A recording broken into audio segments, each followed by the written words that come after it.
again. It's a redskin.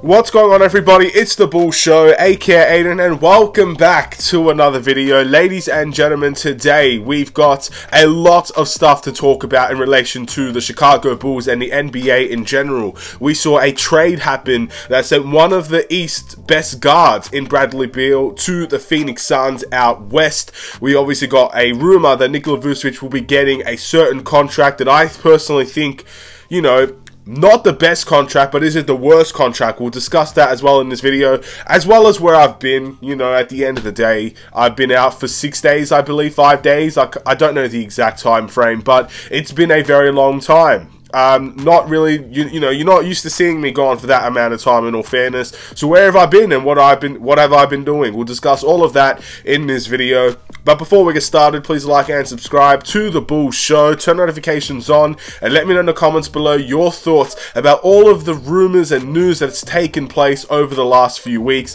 Of course, me being away, I've had time to watch some other YouTubers, watch what's been happening around the NBA, watch everything, and I'm very impressed with the work that some people do, honestly.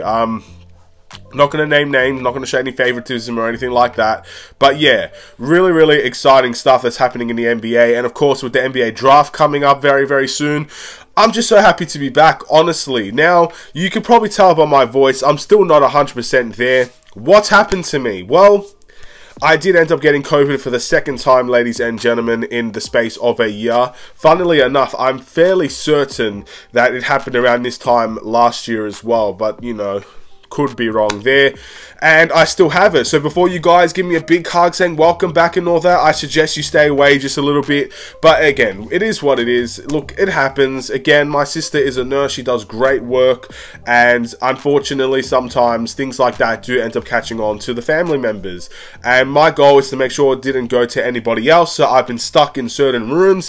Thankfully, I've got the games to keep me going for the last week and stuff like that, and of course I've been very much well supported by my family as well. So that's been the goal. Hopefully it ends with me. Hopefully it doesn't go anywhere else. Hopefully none of my other family members get it, and we move on. And hopefully we have a good experience talking about the Chicago Bulls today. So let's talk about it. First and foremost, there is a trade that I want to talk about, and this trade can impact the Bulls in many ways, but it really doesn't have much to do with us. So let's get started on that. So the trade sent Bradley Beal out to the Phoenix Suns in return for, again, I could be wrong on this, but I'm pretty sure it's for Chris Paul, Landry Shamet, multiple first-round picks, let's say, and multiple pick swaps in return for Bradley Beal. Man, that is interesting. I also believe that it's not officially done in the sense that, you know, there could be another team that gets involved, but that seems to be what the deal is looking like in total.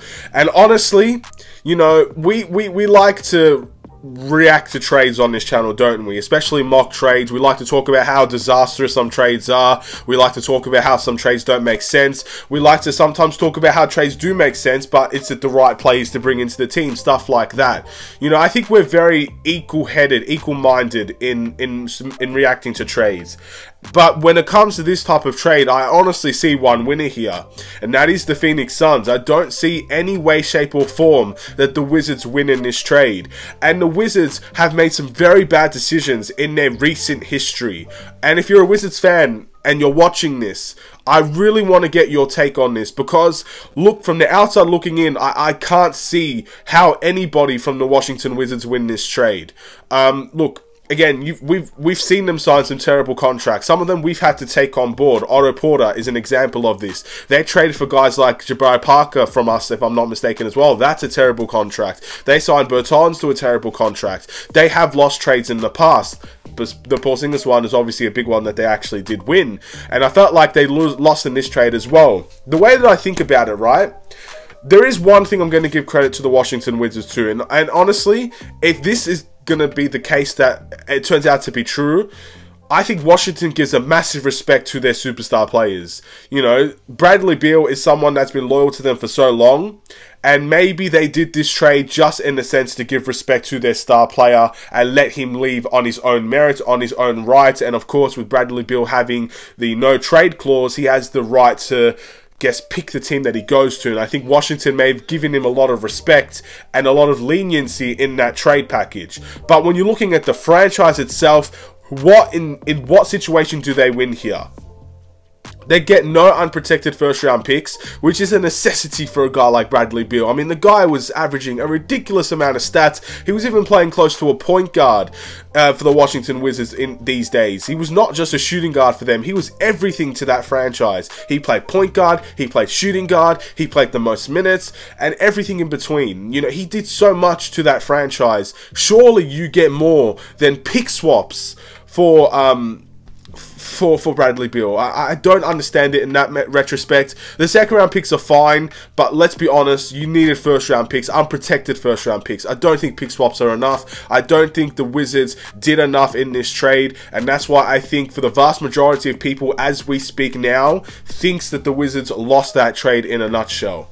That's very, very interesting. And look, what's going to happen to Chris Paul? We don't know. I'm taking a guess. I'm going out on a limb here and say Chris Paul will not be playing for the Wizards next season. Either he gets traded or he gets waived. It's the only way I see things going for Chris Paul. There are obviously talks about the Clippers being involved in a reunion. That'd be interesting to see. I personally am a sucker for nostalgia, so I'd like to see that happen. But is that the right decision for Chris Paul? I don't think so. I'll say it right now. I don't think the Clippers get close to a championship with Chris Paul in the team. And the reason why is that all of those guys, Paul George, Kawhi Leonard, Chris Paul, all of them suffer from injuries constantly. They are injury-prone players. No disrespect to them, they're all great players, and if they all played a healthy 82 games together, while not getting injured in the playoffs, they are a threat to every team in the league.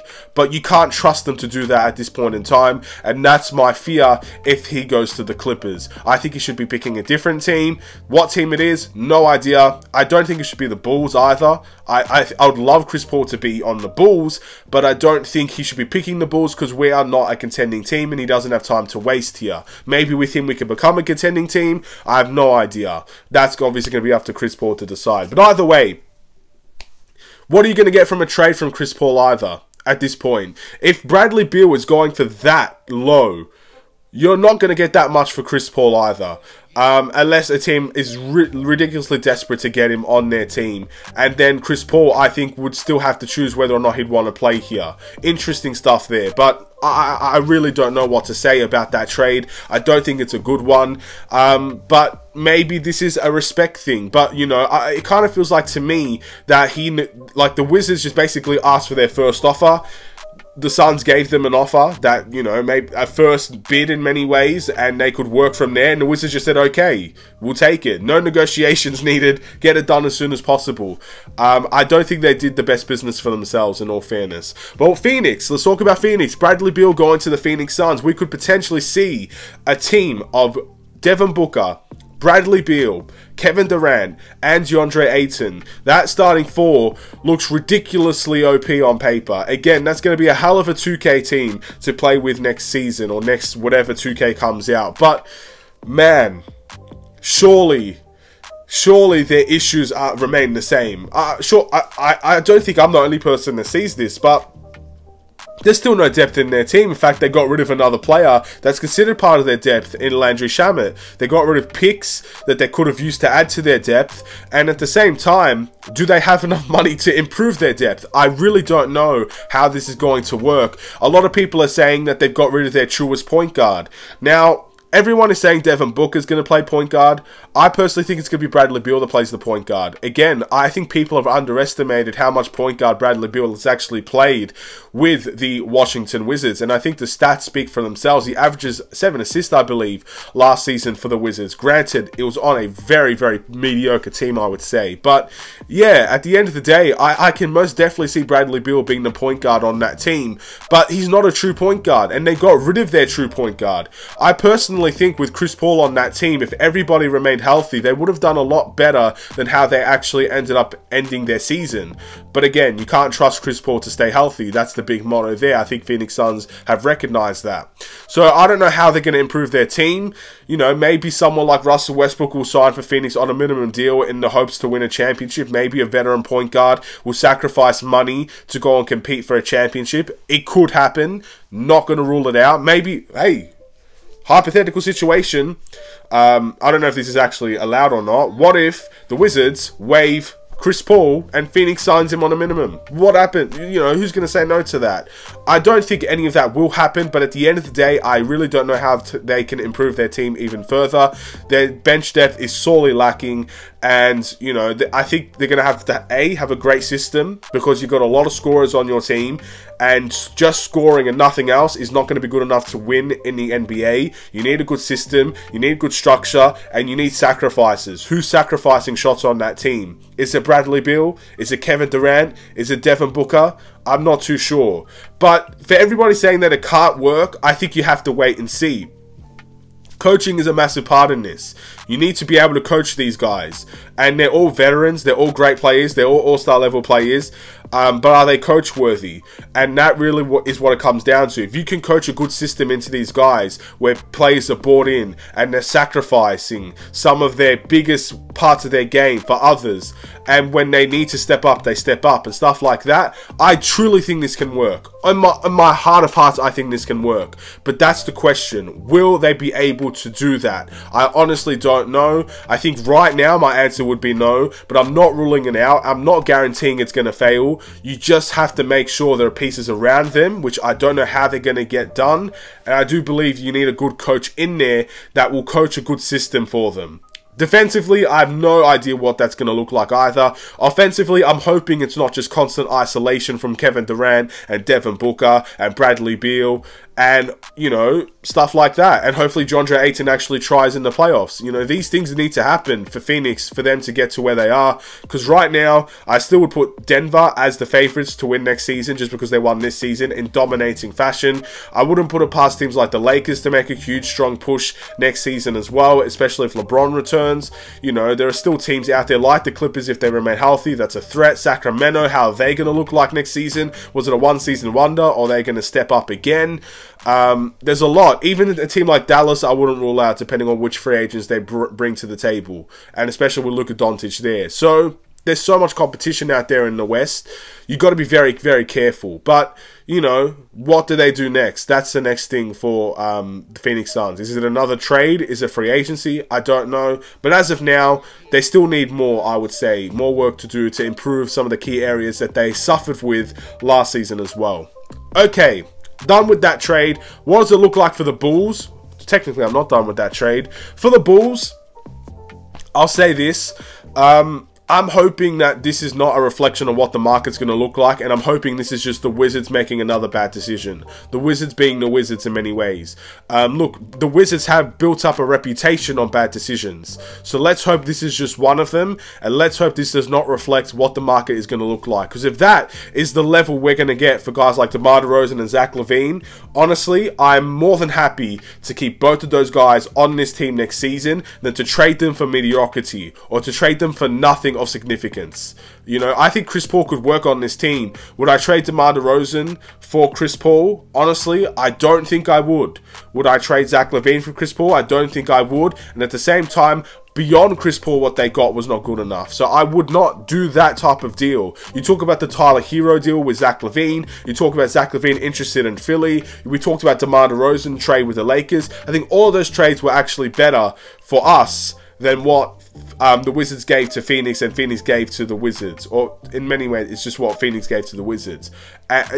All of those trades would have been better for us, and we all said no to those trades. So again, I just don't think that's good enough, in all fairness.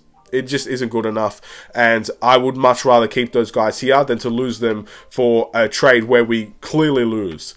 So yeah, we'll wait and see what ends up happening from that retrospect, but I still believe guys like Vucevic and LaVine will stay here. Will one of the core pieces go? I think by the trade deadline it's possible. I still think if free agency is possible, but I just hope it's for the right pieces, not for what the Wizards ended up giving up. What they gave up and what they got in return. No way. Alright, let's move into the next one. Nikola Vucevic has been reported that, I guess, the money and the years for his contract will be around 3 years, $65 million, which is a very big contract. But again, for me personally, I've had my expectation. I've had what I want and what I believe will happen in many videos. I've said these things a bunch of times. I wanted Vucevic to be on a 1 or 2 year deal because we are financially heavily restricted, and I don't think it's worth losing Vucevic for nothing, but we can't guarantee that this team, as we speak now, is going to be ready to compete next season. There is no guarantees. Yes, small upgrades can make us better. I fully accept that. I fully agree that can happen, but there's no guarantees that progress will be made. There's no guarantees in the development of our youngsters. There's no guarantees that our offense will come back to what it was 2 seasons ago and not be what it was last season. There's no guarantees that a shooting coach will improve our 3-point shooting, and there's no guarantees with the same team that we can make proper and good decisions in free agency. There's no guarantees of all of these things. But with Vucevic, if you lose him, you still don't have enough money to make anything big happen. So that's kind of where we're at the moment. But 1 or 2 seasons time, you have financial leeway. And that's where my problems lie with giving him a 3-year contract. You are heavily restricting yourself in the future as well. If you decide to not extend DeMar DeRozan next offseason, he's a free agent. He is gone. He can come back, sure, but he's only coming back for a lot of money. And the Bulls, if they're not extending him, he's gone. And if he doesn't come back, where's our competition going to be? How are we going to compete in that way? You either have to get another free agent, which are you going to be able to get a superstar free agent? I don't know. But again, with a 2-year contract, I think 2 years was perfect for Vucevic, and 3 years is what he ended up getting. I also had a problem with the pay that he could have, what we were hearing about. Now, before the $65 million that we're hearing about now, people were talking about a pay rise. And the reason why the pay rise was there is because of the 82 games that he played, the 17 points and 11 rebounds or whatever it was that he averaged, how valuable he was to the team. He had an improved season this season compared to 2 seasons ago, and the pay rise was probably in the talks, in the works for Nikola Vucevic. From my understanding, he's not getting a pay rise. I think he was earning around $22 million a season with the Chicago Bulls in the last season, and I think his contract went from the highest with Orlando. I think it was around $24 million for Orlando, and it went downwards every single season. So he had more money in the beginning of his contract and less money towards the end of his contract. Obviously, we don't know how that looks now, and this is just a rumored number. So he could potentially still get a pay rise, but right now he's getting around 21.5-ish million a season, which is not a pay rise. It's actually a downgrade in his pay, only a significant amount. Now, I still think Vucevic should have got less money than that, but that's the type of money I can live with. I could not live with Vucevic on a $26 million contract because a pay rise was in order because he played 82 games. He's not at that stage of his career when he's demanding that type of money, and he's not produced that level of output, in my opinion, to demand that type of money, especially on the defensive end. Simple as that. So I'm very, very happy in that retrospect, but yes, I would have liked to see Vucevic get a little bit less money, my apologies, but all in all, this is a contract I can live with. Am I happy with this contract? No, because I think it's too long. Am I upset with this contract? Not really, because I don't want to lose Vucevic for nothing, but I can live with this contract. That's how I see this, I guess, occurring. I'm not going to moan about it and cry about it and sook about it saying this is the worst decision we've ever made. I can live with this decision. That's how I feel about Nikola Vucevic's contract. And of course, with more money that he gets paid, the less money we have in free agency. So let's hope that number decreases in the future. Let's hope it goes from 65 to 63 or 62. You know, that's what we're looking for right now. But the rumored number is something I can live with at the moment. And that's it for this video. 18 minutes. There was a lot to talk about, and I'm completely out of breath. Sorry. Look, again, I made the decision to come back to YouTube today. I'm hoping that nothing gets worse from here. I'm hoping I'm on the up, progression and all, and I will get better as well. I got a lot of exciting stuff that I'm looking forward to. I don't think it necessarily reflects on this channel. Maybe it will, but I don't think it will. But, you know, there's a lot of exciting stuff in my future. I'm very looking forward to that. And this is obviously a big part of, I guess, what I do in my everyday life. So thank you guys for watching. Please like and subscribe if you're new. Enjoyed the video today. Enjoy being back. And I'll see you in the next one. Stay safe, stay healthy, stay tuned for more. Take care and peace.